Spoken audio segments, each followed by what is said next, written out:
ask for help because what was right even a month ago can have changed. So always look on mentors and experts in the space and don't be afraid to fail and fail fast.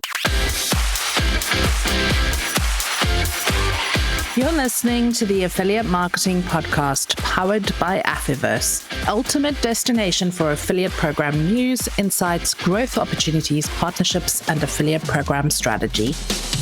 Welcome. We are on the Affiliate Marketing Podcast this week, and joining me is the founder of the Nomics Group, Colin Jeavons, who is, I'm going to say, a legend in the industry. He's been around for a very long time in the internet. He's got decades of experience in the search space. And with it being such a hot topic right now, Colin, it is a pleasure to have you on the Affiliate Marketing Podcast. Thank you for inviting me. Let's get started with just telling our audience a little bit about your backstory, who you are, how you got into the internet all those decades ago, and then and a little bit about the Nomics Group as well, because it's super interesting what you guys are doing. And then we'll get into the subject of the day, which is search engine marketing, and is it dead? Is it alive? What's happening in that space?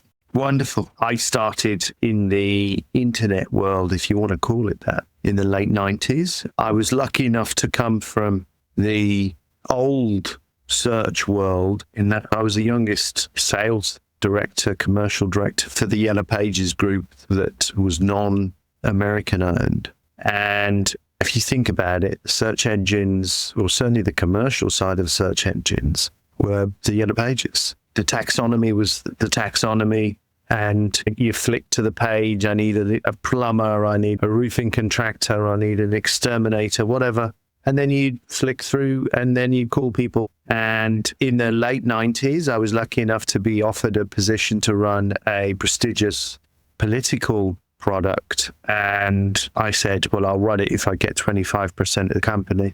And I then built a lot of technology in, I guess, not the government space, but the political space. And it meant that as it was the late 90s, and basically what we were looking to do was provide rapid information for elected representatives and their staff. We built the first commercial content management system. We built the first XML. We built the first contextualization engines. We built the first search algorithms before Overture, Yahoo, or Google. And then we set about providing technology for information. And if you think about discovery of content, shopping is discovery of content. And actually, this was about the discovery of content that was important for regulation, legislation. Everything you see, breathe, and touch is governed by regulation. We wanted to make a better planet, and technology could enable that. So quickly, it was very successful, even though it's a kind of small market, the bubble of Westminster and then the bubble of Brussels. And I was going to go to the United States by Congressional Quarterly, and we would have dominated Politico and the political space in the US. Unfortunately, I was only 25% shareholder, and the public company wanted to buy the company, and we sold it. So that got me, first of all, the appetite into technology platforms, and that was a wake-up moment for me in that the internet was this incredible thing that you could share information, but to me, it was like the Library of Congress, in that you're only as good as your ability to get to the page of the book that you want the information for. And when you think of the growth of the content universe, I look at it like the Big Bang. And as the expansion of the universe becomes bigger, your ability to search it becomes more important. And summarizing, I did a lot of things from 2000, big SaaS company licensed to every publisher in the world, reversed the largest defense and intelligence search technology off the NASDAQ, played with that for a little while, and then started the Nomics Group with the view that we'd been very early adopters in AI, machine learning, semantic analysis. The Convera Group, who was the NASDAQ-listed company that I reversed off to merge with my company, they had a $500 million contract to build the semantic web, and built the semantic web that could search and index all messaging, all video, all in real time, all day, every day, in every language. So we were kind of early in the AI world. And believe me, it was not fashionable. It was extremely hard to explain. It was like talking to dead zombies when you were trying to explain it to people. I think it's awesome what ChatGPT has done in opening the minds to what AI is. I think it doesn't really explain what it is, but it does mean that 25% of global queries in the last 30 days are no longer at Google. And that is unbelievable. And so, summarizing the Nomics Group, we wanted to put that technology to play. We wanted to play in the game of search in what is one of the most important areas, which is shopping. And shopping is a $3 trillion business. And much the same way as I watched Yahoo was the king and the portal was everything. And then this little CPC engine came along that was originally at Yahoo's with Overture. And Google changed the CPM model to CPC. I think what people traditionally called affiliate CPA is actually in for big growth. And your ability to search, index, shop is big change, big opportunity. Okay, so for those of you tuning in now, you've literally just had a history lesson on how search first started and how far back Colin was involved in all of that ecosystem. And I think it's super important that we look back before we can look forward, because a lot of people are entering into the industry right now. They're young, 30-something-year-old. They've grown up with the internet in a very different way to you or I have. They're seeing how consumers behave online. We talk about Gen A, we talk about Gen Z, we talk about millennials and how these people interact and search for products, goods, and services. From your front row seat, how has the relationship between search and commerce evolved? So I want you to give like a little, because you've given the history of how search started, how it came into being, how it's changed, how AI has come into it now.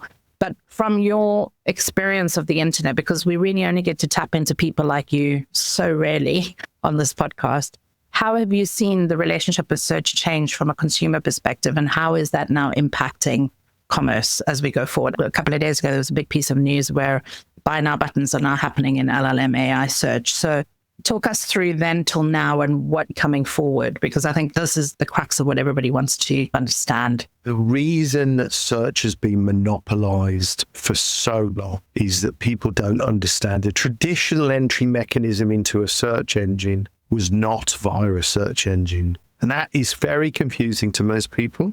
But the real way that people access to search engine, and I outchanged the regulation in this, I spent my own money making sure that citizens of Earth had a better experience, that it was controlled by browser distribution. So it wasn't, let me go to Google. It was, let me click on Safari.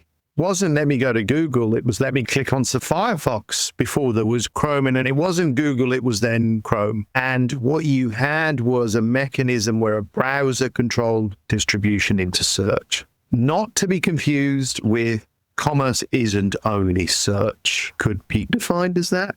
TikTok Shop, look at the mathematics behind ByteDance.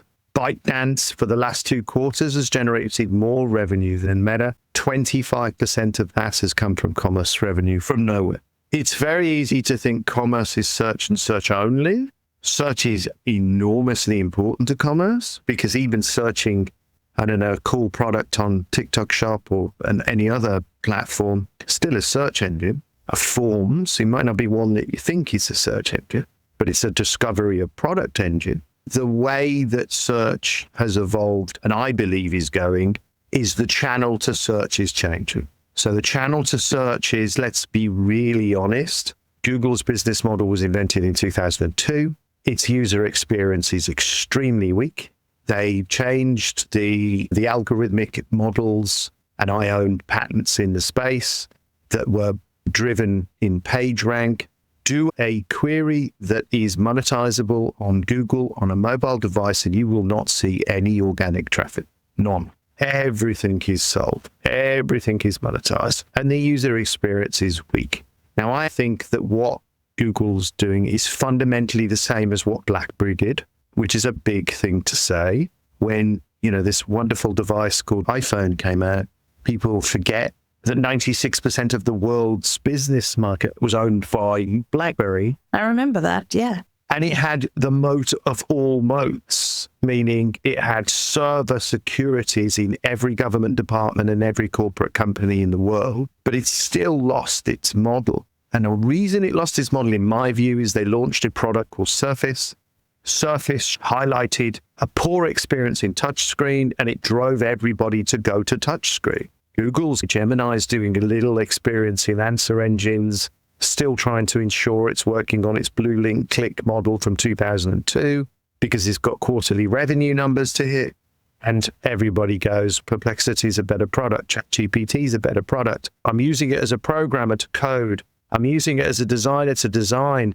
Maybe I'll check to see if it's got the golf clubs on. And that is changing the commerce component in that all of a sudden, what was initially the early adopters, great engineers, great linguistics, natural language people, testing this revolutionary product and saying, hey, this is pretty good. All of a sudden, you're getting mass adoption. Mass adoption then is saying, can I use it to find the Prada dress I want in this color? And I can want it shipped today. A search engine traditionally will not give you those answers. As we move into this first quarter, and we're doing a lot of this in the Nomics group, I think we'll have 1 billion queries a day, purely commerce, purely natural language, purely answer engine, purely buy now, which is a great user experience. The other channel is not the traditional search model. I think it's the influencer creator model with video, sight, sound, and motion.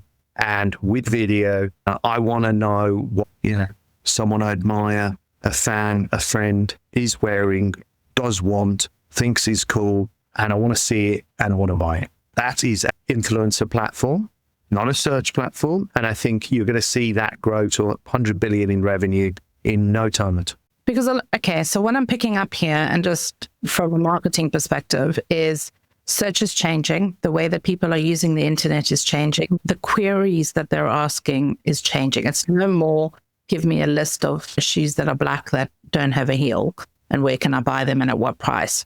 So affiliates or publishers need to be changing the way that they create content so that it fits the way that people are searching. They also need to be changing the format of their content so that it doesn't only resonate with Google, as in keyword search. It needs to have motion, sound, video, and everything all in between. Now, we've got AI tools that can help us to develop this, but I want to flip it on its head now. And I want to say, for the affiliate manager that is working with all of these content publishers and different types of content publishers, what are the things that they need to be looking for now? Do they double down with their affiliates that protect their search space? Do they invest more money into influencers where it makes sense to do if you've got products and services that fit that category? Everybody is sitting motionless because they don't really know what to do, and they're still hung up on the 20%, the top 80% of the people that deliver revenue for me are all SEO affiliates. How do I diversify? How do I segment? So if you had to give one piece of advice now to people, seeing all of this, listening to all of this change that's coming in, where would you double down? That's a really tough question. And I think it's almost worth, you eloquently put, you have to look at the past to be able to predict the future. Let's face it, running a digital marketing department is extremely complex now to what it was. Totally, because there is no one entry point, as you said. There isn't, and it's so complex in that there's so many things you have to master. There used to be, let's be honest, there used to be brand advertising and maybe a performance bit of advertising. Do I put it in a newspaper? Do I put it in a magazine? Do I put a billboard up? Do I put it in Coronation Street or in the Super Bowl, and then hope I get conversions, the pay and pray model? Now, if you've just mastered Meta, you've got TikTok. If you just mastered TikTok, you've got Pinterest. If you just mastered Pinterest, you've got Snapchat. You've got, oh my God, AI engines. But we've mastered Google. Oh my God, they've changed their algorithm. It's complex. I think first and foremost, change is normally slow. Having said that, what are we now, 25? I really think pre-2000 internet people are different than post-2000 internet people, but they're often similar. You were pre, I was pre, but it's 25 years, it's a quarter of a century, and we've evolved to where we are today. I is 10 months. It's taken 25%. I believe it's taken 25% of query volume. I think it'll take 50% of query volume inside of a year, as a year from now, not a year from November of 2024. That's unbelievable speed. Unbelievable speed. But there's still 75% in SEO and search. There's still 50% in SEO and search. So it is not throw the toys out, the pram, the baby, the bathwater. The reality is that model will continue to exist. It will still continue to be a huge driver of conversion and monetization. And who could bet against a company that can change and evolve? So I don't believe it's change your business, change your model. You got to do everything different. What you got to do is recognize mathematics, recognize that the vast majority will continue to be in your same channels, but you've got to be with the program. And to me, the two channels are obvious channels. They are influencers and creators, and they are AI search. Those are the two new babies. Yeah, and I think you said it quite well there, because this is going to take time, but early adopters are usually the ones that win. So the ones that are thinking about it now and understanding what is the impact further on, the ones that are looking at who are my target audience and where do they gravitate to, and putting your brand wherever your target audience is, that's what you should be focusing on. But you definitely shouldn't be axing off the budget that is already protecting your brand in natural search on Google. You shouldn't be not looking at influencers if your products or services resonate with that channel. So if you've got this pen to sell and an influencer is going to be able to create a really great video for you, you should be working with an influencer, because therefore you're putting that pen wherever your audience is. So I think we are getting a little bit nervous because we do want to follow trends. We do want to get ahead of trends. But I don't think it's something that we need to be worrying about right now, which is what you've just validated for us. And it's also about transitioning, pivoting slowly to change your model as your consumers change theirs. So the natural adoption process of what's happening with search, LLMs, citations in LLMs, think about, are you wanting your affiliates to work top of funnel and actually get you seen, or are you wanting them to rather drive sales at the bottom of the funnel? In which case, it's a completely different set of publishers that you need to be looking at. Okay, so we've heard the history of how search started. We've heard where we are now. We're talking about the future and where this is going to go. You guys do some really interesting stuff across multiple search, because you're right. When we talk search, everybody immediately goes Google, but there are browser extensions, there's entry points into search in multiple places. And a lot of people that I've spoken to, they don't really understand what the Nomics Group does. So I want you to just talk a little bit about that, especially now, because I know when I look at your business, if I was running an e-commerce company right now, I'd be wanting to be everywhere where you are and spreading my kind of message everywhere where you can access and be in front of a consumer. So talk about Appnomics and talk about Shopnomics and what those two products actually do and enable for e-commerce brands. The message behind the name really is, it's all about the economics of shopping has changed. And if you are back to the digital marketing head at a major brand, you don't have one channel. You need experts in multiple channels. And that's why we set up the company to be the vertical experts in channel and the entry mechanisms in it. So to us, the Shoponomics is effectively a monetization engine, meaning it licenses technology to the biggest publishers in the world. We have a very significant deal with Samsung as an example. We do across the devices in a different way, but it's all about providing good user experience to publishers. They could be technology publishers. They could be traditional publishers like the New York Times of this world, as they used to be called. And they could also be some of our O&O channel publishers, which I'll explain with some of the other brands. But the reality is it's about digital marketers to get more conversions, and we'll do 2.5 billion, 3 billion worth of CPA sales this year across that. But then we got Appnomics. Now, what Appnomics is, if I'm an app owner, I see a serious problem occurring, and that is content creation. There are 6 million apps. The average person only uses 9 apps. They rely on a business model that is either 100% subscription, part freemium, meaning it's part ad supported, or 100% ad supported. It's a CPM model. CPM budgets are declining. The big universe of content creation, pre-AI content creation, means there's more content creation. With AI content creation, Big Bang's going faster, CPM model will go down, or developers will go bust. Because there's a conversion point where the CPM dollar is not enough money to keep their business going. So Appnomics was about utilize commerce, create mechanisms to energize your fan base. All the people that love a Candy Crush, they could be all in part of a union and they're an app. And the loyalty component of your user base, give them benefits, which often shopping is a huge benefit to a loyalty base. You could be a 300 million soccer fan of a major Liverpool kind of soccer club. They're all the same. They're all similar. Why don't you give them access to discounts, savings? And Appnomics is a piece of technology that's plug and play that will give them access to discounts, fundamental shopping benefits, shop discovery, where people can buy things. That is also then an affiliate model, revenue model for the app owner, which means all of a sudden they can turn their audience where they were generating 100% of nothing, i.e. no affiliate revenue, to instant affiliate revenue, great user experience for the consumer. And guess what? The brand owner makes mean sales. So Appnomics was for the app ecosystem. Creatornomics, because we have one for the creator world, is a model where influencers model has changed radically also. I'm an influencer. I'm a Kardashian.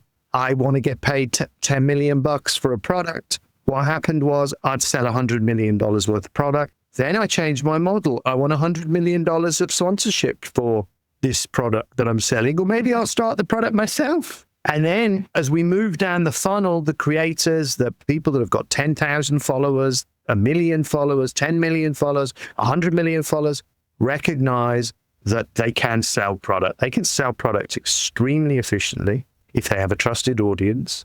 So the creatornomics is about providing simple mechanisms to creators to help shop and help get conversions. So for brands, cool, I can work with creatornomics in the creator space. I can work with appnomics. We have another couple of ones. We have pronomics, where we've effectively created a moat around the content for shopping, which is another product.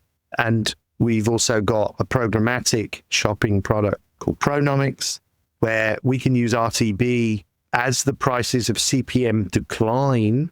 If you utilize algorithmic quant type search, then you can now buy RTB media at a price point because the collapse of CPM, where you're making conversions for a brand. So all of a sudden, a brand that could never utilize RTB on an arbitrage model to be able to make money can instantly start creating ROAS benefits. And so we have vertical nomics for each of the different sectors of what a digital marketer needs.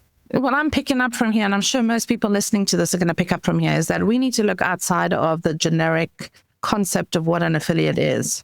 Because you're working on CPA, you're working on CPL, you're working on a performance basis within Shopnomics across all the sectors.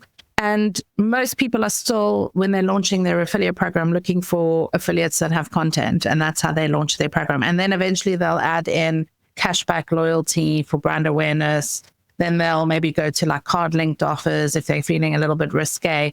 But you're talking about a whole other ecosystem that exists of getting in front of your audience at the right place, at the right time, at the point when they're searching for things, and giving them a good user experience. Because that's something that you've said all the way through this show is all about giving the customer a good user experience. So my challenge to you out there, affiliate managers listening to this podcast, is start to think about your segmentation of your program. Stop trying to put your affiliate program in a box and say, this is where the affiliate program needs to start and end.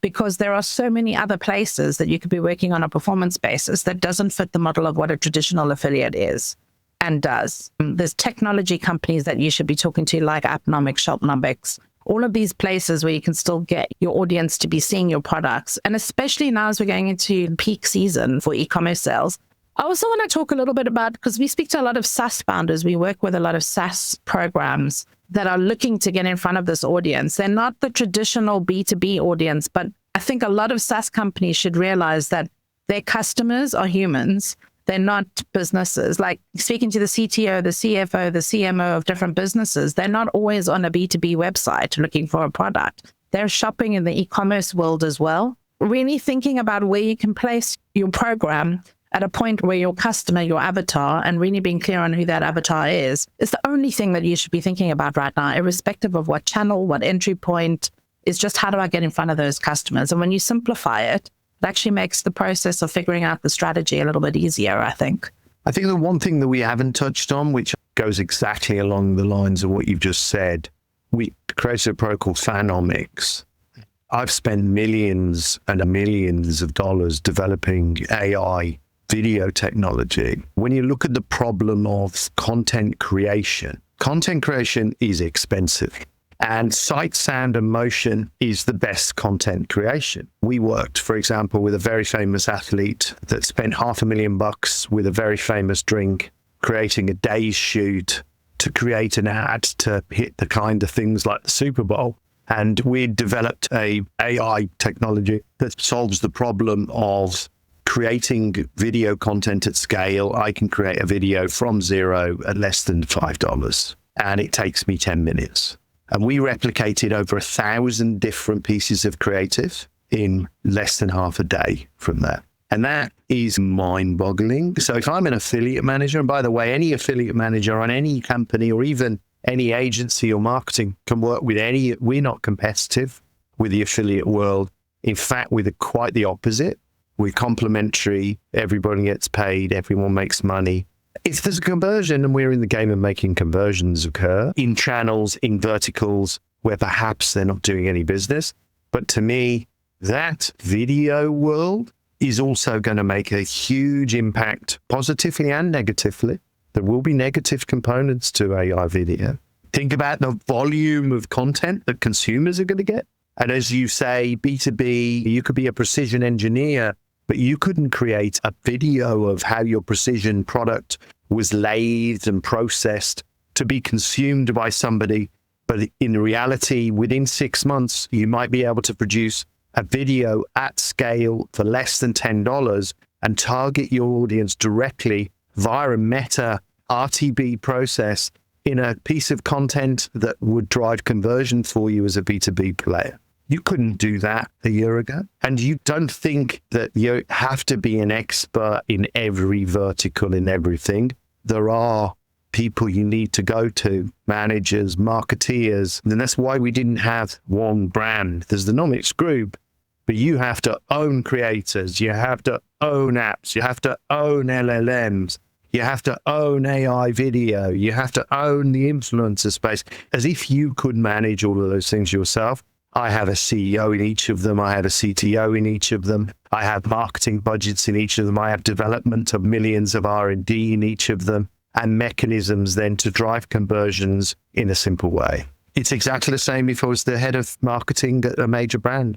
I'm going to verticalize, make it more simple, employ an expert, employ an agency, work with an agency in each of them, because what we know is if we spread ourselves thin, we become weak in everything. You need experts in all. I love the fact that you said you're going to work with an agency, because people still question, why do they need an affiliate and performance marketing agency? I'll just give it to the social media manager to manage. Believe me, you do. You need an expert in each vertical. So I think that's like kind of the best piece of advice. The way I explain it, I'll rationalize it even to myself. If I was Nadal, or Tiger Woods, the idea that I wouldn't have a coach is insane. A mental coach, if I can afford it, a physical coach, a technical coach. The idea that I can do everything in marketing with one person or a team of 5, it's always going to pay for itself multiple times over, because the speciality of the vertical needs specialists, needs experts, and you can't have all of those things in-house. You really can't. Yeah, absolutely. All right, we need to wrap this up because we've taken quite a lot of your time and we've had one heck of a history lesson here in terms of where we've come from and where we're going. What is one piece of advice that you will give to anybody listening to this podcast? And generally, anybody listening to this podcast is either a publisher themselves or they're an affiliate manager managing a program of publishers. So maybe give 2 pieces, one for each of those audience avatars that are listening. Ask for help, because, what was right even a month ago can have changed. So always look on mentors and experts in the space, and don't be afraid to fail, and fail fast. Love that, because it's something that I say myself. and have lived for the last 25 years. I always am learning and failing and taking those learnings and reiterating again. And that's a really good thing, because a lot of young people that I see coming into the industry, they're afraid to fail because they have expectations of themselves to always be perfect. But you and I know that 25 years in, we're still learning and failing in order to get to the next level. So thank you so much for giving us this history lesson, sharing your knowledge. Guys, if you haven't checked out Appnomics, Shopnomics, Pronomics, Fanomics, everything that Colin has said, get on over there and check it out, especially now for peak. You could be missing out on some really great opportunities. If you need to get in touch with them, you can DM me or just reach out to Mark Grimshaw, who is their business development manager and hangs out at all of the events with me anyway. Colin, it's been fabulous to have you on the podcast. Thank you so much. Thank you. Thank you very much. I'm spending so many hours at my desk and I'm not seeing results. What am I doing wrong? That's one of the smartest questions you can ask. Listen to the Affiliate Marketing Podcast for a start, and go to affyversemedia.com for all the support, optimizations, and inspiration you'll ever need to scale your affiliate program to the stars. What's that website again? affyversemedia.com. affyversemedia.com. affyversemedia.com.